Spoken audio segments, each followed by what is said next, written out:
नमस्कार। हम विश्व के भूगोल में दक्षिणी अफ्रीका देश के बारे में पढ़ रहे थे। दक्षिणी अफ्रीका के बारे में जो पिछली हमारी वीडियो बनी थी उसमें हमने इसके धरातलीय स्वरूप और इसके सामान्य परिचय के बारे में चर्चा की थी। और आज की वीडियो में हम दक्षिणी अफ्रीका की जलवायु और वहाँ पे पाई जाने वाली प्राकृतिक वनस्पति के बारे में चर्चा करेंगे। सबसे पहले अगर हम इसकी जलवायु की बात करें तो जैसे पिछली वीडियो में हमने देखा कि दक्षिणी अफ्रीका की जलवायु यहाँ की अक्षांशीय स्थिति, सनातन वायु पेटियों, ऋतु के अनुसार स्थानांतरण तथा उच्चावच की ऊंचाई एवं दिशा आदि अनेक भौगोलिक कारकों के प्रभाव का परिणाम है।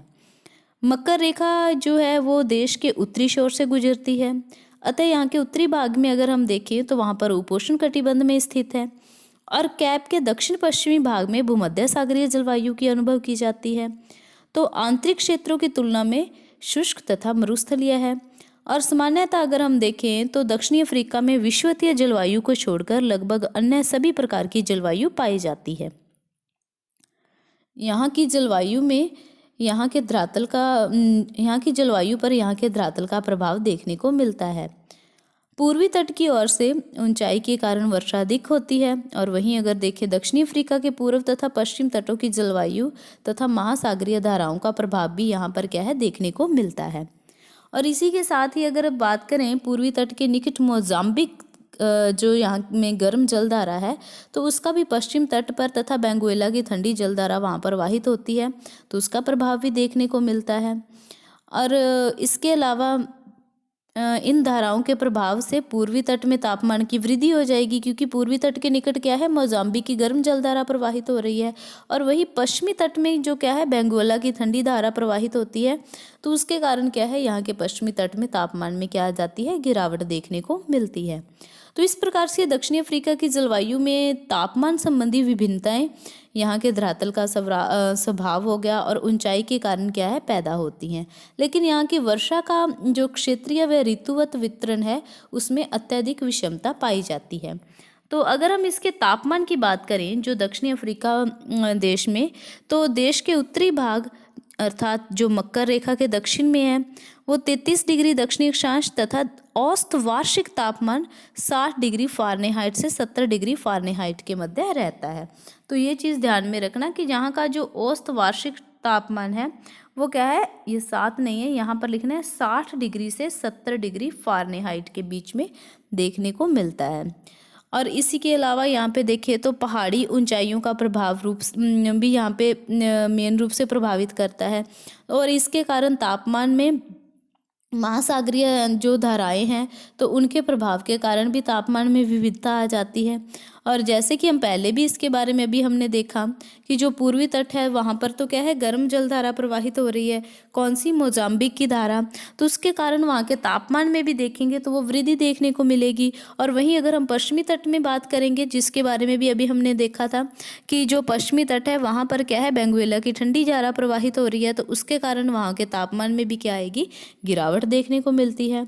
और इस तरह से अगर देखिए तो यहाँ पे डरबन तथा पोर्ट नौलोथ इसके प्रमुख एग्जाम्पल के तौर पर भी देख सकते हैं, क्योंकि पोर्ट नौलोथ है जो वहाँ और जो डरबन है, हालांकि उनकी अगर अक्षांशीय स्थिति की बात करते हैं तो वह एक समान है, यानी कि दोनों सेम अक्षांशों पर स्थित है, लेकिन डरबन के पूर्वी तट पर तथा पोर्ट नोर्थेल के पश्चिमी तट पर स्थित होने के कारण वहाँ पर अगर देखें तो तापमान में अंतर देखने को मिलता है, क्योंकि जो डरबन है वो पूर्वी तट पर है और पूर्वी तट पर आपको अभी बताया कि वहाँ पर क्या है तापमान में वृद्धि होगी क्योंकि वहाँ पर गर्म जलधारा प्रवाहित हो रही है। और जो पोर्ट नौलोथ है वो क्या है, पोर्ट नौलोथ वो पूर्वी तट पर स्थित है और पूर्वी तट पर क्या है पश्चिमी तट पर स्थित है। और पश्चिमी तट पर क्या है कि वहाँ पर ठंडी जलधारा प्रवाहित हो रही है, तो ठंडी जलधारा कौन सी बेंगुएला की, तो जिसके कारण वहाँ के तापमान में क्या है कमी देखने को मिलती है। हालांकि अगर हम देखें तो जो डरबन और पोर्ट नौलोथ है वो क्या है दोनों सेम अक्षांशों पर स्थित है, लेकिन एक पूर्व में स्थित है और एक क्या है पश्चिम में स्थित है, तो इसके कारण क्या है यहाँ पे अंतर देखने को मिलता है। मिलता है। और वहीं अगर हम डरबन की बात करें तो डरबन का जो औसत वार्षिक तापमान है वो 21 डिग्री सेल्सियस रहता है। और जबकि पोर्ट नौलोथ का देखें तो वो पोर्ट नौलोथ का तापमान क्या है 13.8 डिग्री सेल्सियस रहता है। तो इस प्रकार क्या है, डरबन का तापमान अधिक हो गया गर्म जलधारा के कारण, और पोर्ट नौलोथ का तापमान कम हो गया किसके कारण, ठंडी जलधारा के कारण।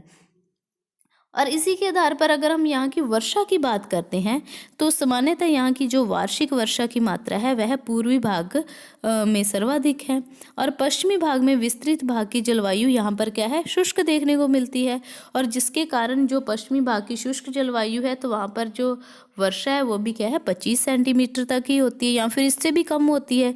और आंतरिक भाग में अगर बात करें जो साउथ अफ्रीका है, जैसे इसके पश्चिम भाग में तो क्या है लगभग 20 सेंटीमीटर तक मान के चलो, लेकिन जो आंतरिक भाग है यानी कि मध्यवर्ती भाग है तो उसमें क्या है वर्षा की स्थिति यही रहती है।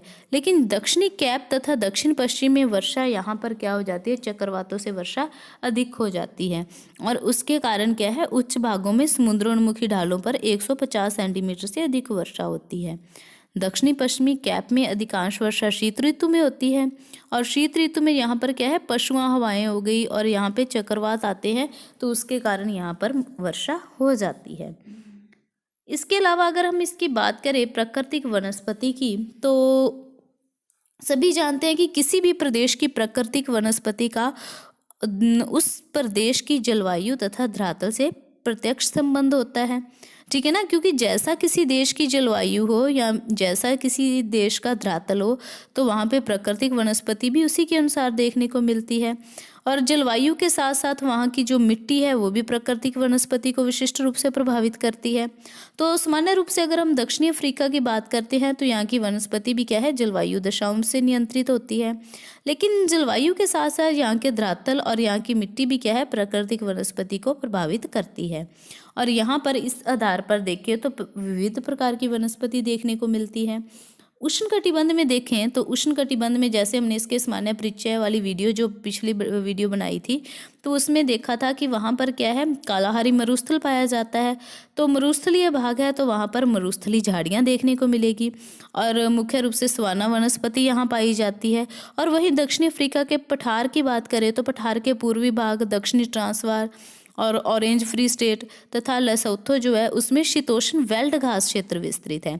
इस चीज़ को ध्यान में रखना कि जो उष्ण क्षेत्र है वहाँ पर तो मरुस्थली झाड़ियाँ और सवाना वनस्पति है, लेकिन जो इसका पूर्वी भाग है और पठारी भाग है वहाँ पर क्या है शीतोष्ण वेल्ड घास का क्षेत्र पाया जाता है।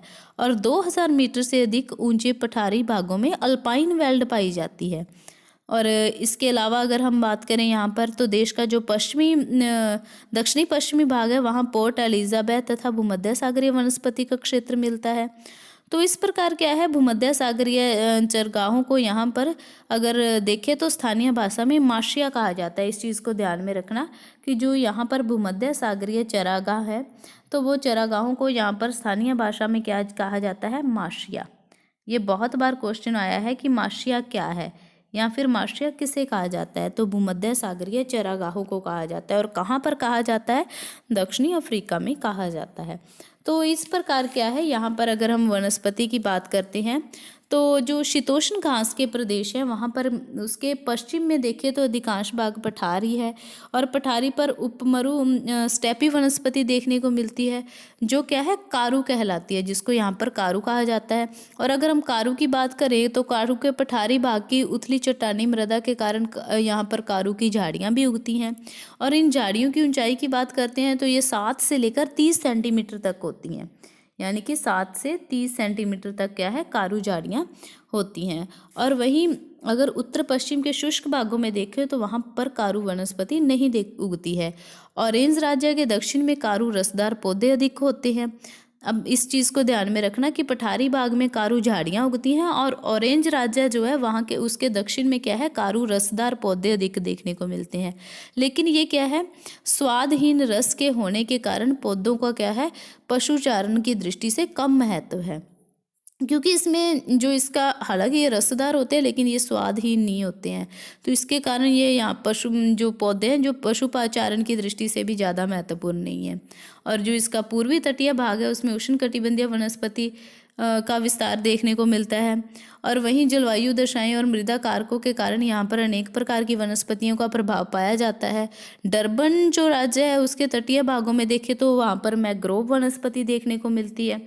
ठीक है ना, जो डरबन आपको बताया था जिसमें टेम्परेचर के कारण जो जलवायु में बताया था ना कि टेम्परेचर के कारण यहाँ पे जो पूर्वी और पश्चिमी तट पर स्थित होने के कारण भी यहाँ पर क्या है, तापमान में, जलवायु दशाओं में भी अंतर होता है, वर्षा में भी अंतर देखने को मिलता है।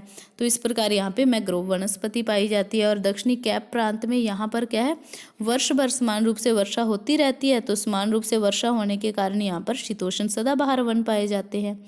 तो इस प्रकार क्या है, दक्षिणी अफ्रीका की वनस्पति का पशुचारण की दृष्टि से देखें तो विशेष महत्व है। लेकिन अगर हम बात करें यहाँ पे मानवीय हस्तक्षेप की, तो ये मानवीय हस्तक्षेप तथा अनियंत्रित पशुचारण के कारण यहाँ पर क्या है, इसमें बहुत अधिक परिवर्तन हो गया है। और अनियंत्रित पशुचारण के कारण यहाँ पर उष्ण वनस्पति विलुप्त हो गई है। और जो कृषि भूमि है, तो कृषि भूमि तैयार करने के लिए वनस्पति का विनाश होने लगा है। तो इन सब कारणों से यहाँ पर क्या है, जो उत्तम चरागाह है वह लुप्त हो रहे हैं। और यहाँ पे वनस्पति क्या है, शून्य मरुस्थल का विस्तार हुआ है। तो इस प्रकार से यहाँ पर जो अगर मुख्य रूप से बात करें तो वनस्पति के संरक्षण की आवश्यकता है। तो अगर हम मुख्य रूप से देखते हैं कि यहाँ पे वनस्पति की, तो हमने देखा कि इसमें स्टेपीज हो गया, वेल्ड भी है, शीतोष्ण घास के मैदान जो है ये भी मुख्य रूप से देखने को मिलते हैं। तो इस प्रकार जैसे इसके धरातलीय स्वरूप में विविधता देखने को मिलती है, उसी प्रकार यहाँ की जलवायु हो गई, यहाँ पे वर्षा, और उसी के अनुसार यहाँ की प्राकृतिक वनस्पति में भी क्या है, विविधता देखने को मिलती है। तो आई होप कि आपको जो दक्षिणी अफ्रीका देश है वहाँ की जलवायु, वहाँ पे जो तापमान है, वर्षा है, और यहाँ की जो प्राकृतिक वनस्पति पाई जाती है, इस सभी के बारे में पता चल गया होगा। तो आप इसको अच्छे से नोट कर लेना, और इस वीडियो को 2-3 बार अगर आप देखोगे तो ये वैसे ही आपको ध्यान में रह जाएगा। धन्यवाद।